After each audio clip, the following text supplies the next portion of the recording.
How's it going on BookHub.org? I'm Adam Bongiovanni back here with another Thursday video. I am here with the 2016 Book of the Year author, Steve Snyder. Steve, how you doing today? I'm doing fantastic, Adam. Thank you. Thank you so much for calling with me, Steve. And your book Shot Down was the Book of the Year for 2016. Congratulations. That's an amazing feat. Well, thank you very much. I appreciate it. Yeah, and I'm going to give a little background on Shot Down right now. So, Steve Snyder right here, Steve Snyder's father, Howard Snyder, was a B-17 pilot stationed in England during World War II, and on February 8th, 1944, his plane, the B-17 Susan Ruth, was shot down over the French-Belgian border after a mission to bomb Frankfurt, Germany. Now, Steve, first of all, that's such an intense topic. I obviously know where you got the inspiration for the book because it's based on true events, but what made you want to take this story and turn it into a book? Well, actually, I retired in 2009, and at that time I had no intention of writing a book. I just wanted to go through all the material that my parents had kept from the war years and learn more about it. And there were two items that were really most significant. One was a diary that my dad had written while he was missing in action about his plane being shot down, which was just riveting. And the other were all these letters that my mother had kept that my dad had written to her during the war. And reading those were just absolutely fascinating. And I became fascinated with my dad and the story of his crew, and became my passion. Wow. And I started reading book after book about the air war over Europe. I went on the internet, spent countless hours doing research, started joining World War II organizations, going to reunions, listening to vets tell their stories. And finally, in 2012, I came to the conclusion that the story of my dad and his crew was so unique and so compelling that it needed to be told, and people needed to read about it. So I decided to write a book. And from the time I started my research to the time the book was published was 4.5 years. Wow, that's so amazing. So you really brought a lot of your family history and things you learned over the years about your father to life, and now so many people have read and raved about your book, and you've been featured on, I saw, numerous TV networks. You received so many awards for this book. How does that feel as an author to see so much recognition for something that you really created? Well, it's pretty humbling, actually. It's really surpassed my expectations, but really the story tells itself. Like I mentioned, it's such an amazing story of a 10-man B-17 bomber crew and what happened to each individual after their plane was shot down, and also about the courageous Belgian people that risked their lives trying to help them after the plane went down.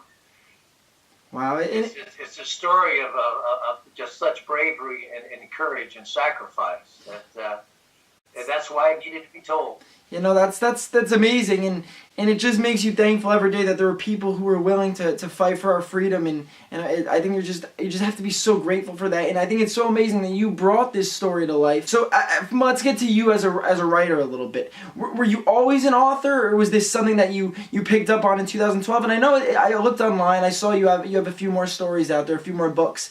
But was this your first published work? Right.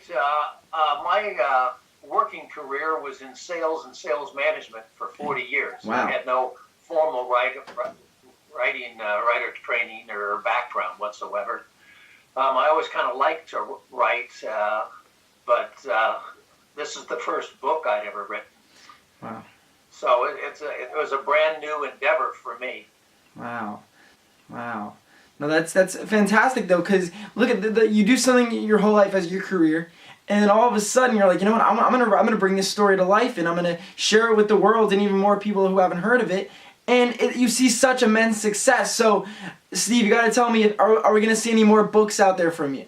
Well, not at the present time. What I'd like to do is make a documentary about the book. I'm talking with a few producers. Wow.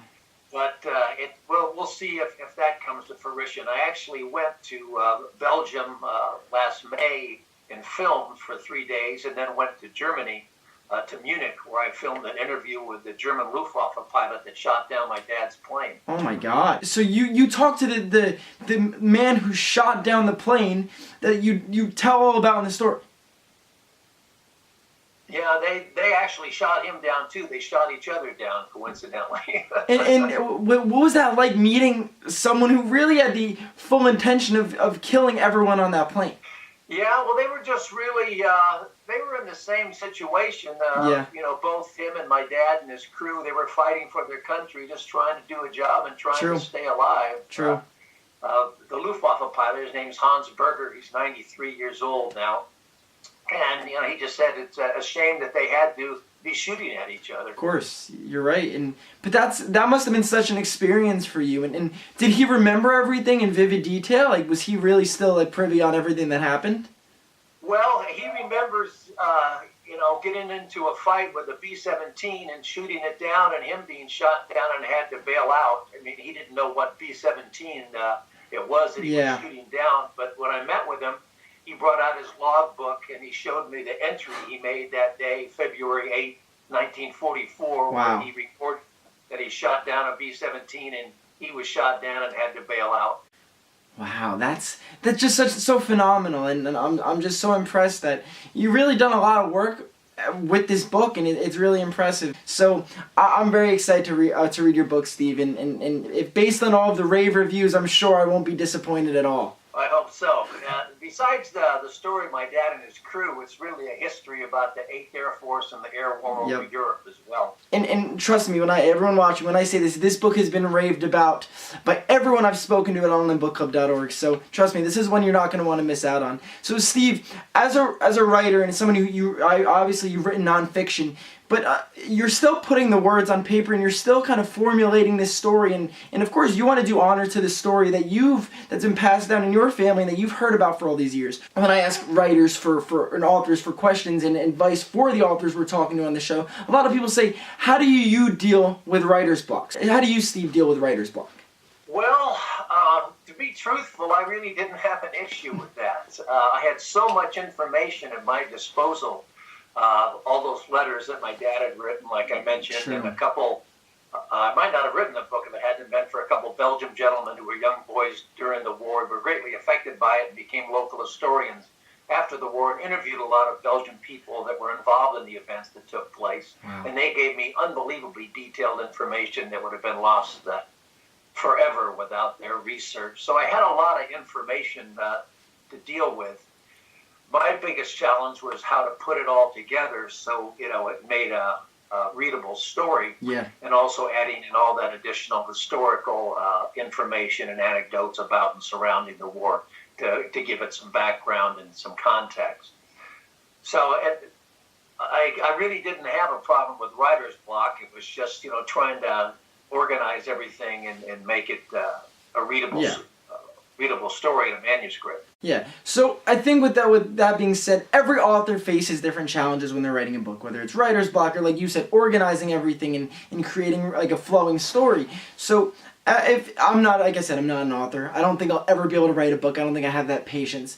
But if you're writing a story or trying to author a book, take your time. Be patient. I think Steve could tell you that as well. Steve, it took you 4 years to from start to finish, correct? Right. A lot of it actually. 4.5 years of research. It took me 12 months to actually write the manuscript itself. Yeah. And then it took me 8 months to publish the book. I actually published it independently. I formed a one-person limited liability company. And then contracted with independent professionals for all the associated services, such as editing, cover design, interior layout, printing, fulfillment. Gotcha. Wow. So, but it was definitely a process, and like Steve had everything. He had so many different resources to go off of. So if you're writing a book, take your time like Steve did. Whether it takes 5 years, 20 years, get the best book out there. And I know Steve, I'm sure if you rushed your book, it wouldn't have come out as great as it did. So I'm glad. I'm pretty sure you're glad that you took so much time to research and plan everything out. Yeah, it was a labor of love, and yeah, it's really changed my life. Now, really, I work full-time promoting my book. I do a lot of PowerPoint presentations. Wow. Go to a lot of air shows around the country, signing copies of my book. And spend hours every day promoting it on social media and trying to contact anyone who might read it or promote it. It takes a lot of work. Oh, I'm sure. I can't even imagine, because it's like your baby in a way. You want the best for your baby. You want the best for your book. So I commend you for, I'm sure it takes so many hours that a lot of people don't really realize you're putting in to promote and get your book out there, and you've done a great job so far. And Steve, so who do you talk to when you, I know you said air shows, but like, do you ever speak at colleges? Do you speak at schools? Is that something else you do? Well, any organization who wants me to come speak, I'll go speak at a lot of. I speak at service organizations like Rotary clubs or Lions clubs. Gotcha. Senior living centers. A lot of World War II or aviation type organizations. Gotcha. Oh, wow, that's cool. Well, that's amazing. Libraries. You name it. It really runs the gamut. So if you're watching right now and you have any organization you wanna book Steve, we're gonna put all your information in the description of this video, both on Facebook and on YouTube. And where can the viewers find you on social media? Well, I'm on Facebook. I either have a personal page, Steve Snyder, and also an author page, Steve Snyder, author, Shot Down. And then on Twitter, it's Shot Down B17. LinkedIn, I'm on most all the social media sites, and then my website is stevesnyderauthor.com. Great. Okay, so you guys follow Steve everywhere, connect with him, ask him questions about this marvelous story. Steve, it was absolutely amazing talking to you. Thank you so much for getting on call with me. And I'm actually going to do some more advice podcasts and videos about books and maybe some book-related questions. So if you're interested, we'd love to have you back on in the future. Thank you very much. I really appreciate it, Adam. It's been a pleasure. Thank you so much. No, I really appreciate it, Steve. And thank you for writing such an amazing book, and I can't wait to read it. So hopefully I get to talk to you soon. Thank you so much, everyone, for watching, and I'll see you next Thursday.